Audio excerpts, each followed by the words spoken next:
শুভ সকাল ফ্রম গোপালগঞ্জ।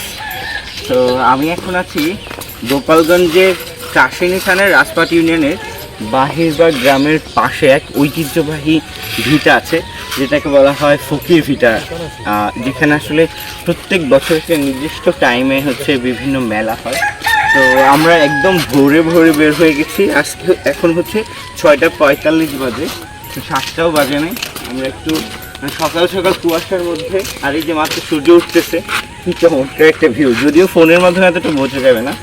তো আমরা যাচ্ছি এখন একটু ফকির ভিটা ঘুরে দেখবো।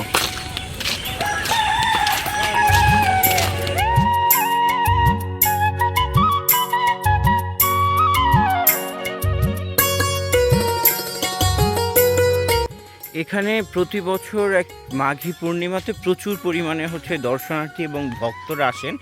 সো এরপরে আসলে এখানে এত মানুষের পদচারণা ঘটে, যার ফলে এখানের কাজটা বেশ সংস্করণ করা হয়েছে এবং এখানে দেখা যাচ্ছে এটার পাশে শিকড় ঘিরে।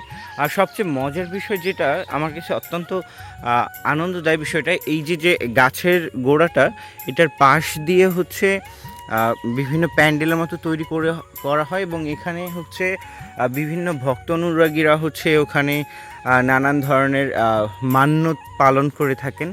So it's looks so cute.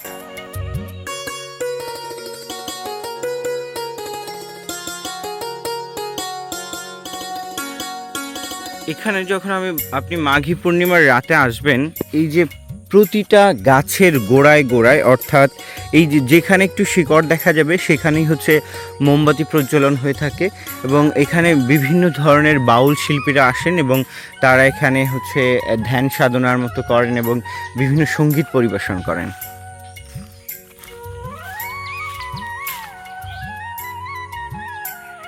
এখন যে অংশটায় আছি, এটা বেসিক্যালি এখানে একটা শিকড় আছে। এই শিকড়টা বেসিক্যালি আমি যখন অনেক ছোট তখন থেকে যখন এই মেলাটায় আসি তখন থেকে এই শিকড়টা দেখছি, এবং যখন এখানে এই মেলাটার মতো হয় তখন এটার চারপাশে একদম মোমবাতি প্রজ্বলন করা হয়। এখানে এটাকে দেখেও কিন্তু বোঝা যাচ্ছে এটা একটু স্পেশাল ট্রিটমেন্ট করা হয়েছে এটার সাথে, যে এখানে স্পেশাল বাউন্ডারি করা হয়েছে।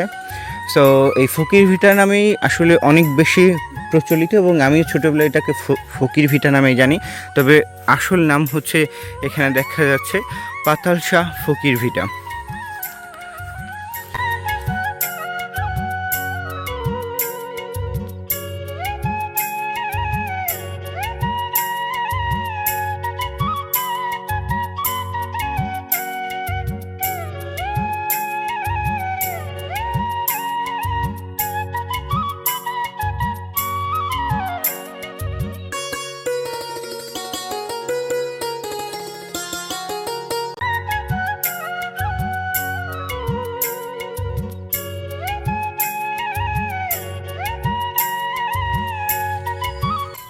তো এই ছিল আমাদের আজকের ভিডিও। দেখা হবে অন্য কোনো দিন অন্য কোনো জায়গায়। সেই পর্যন্ত আল্লাহ হাফেজ।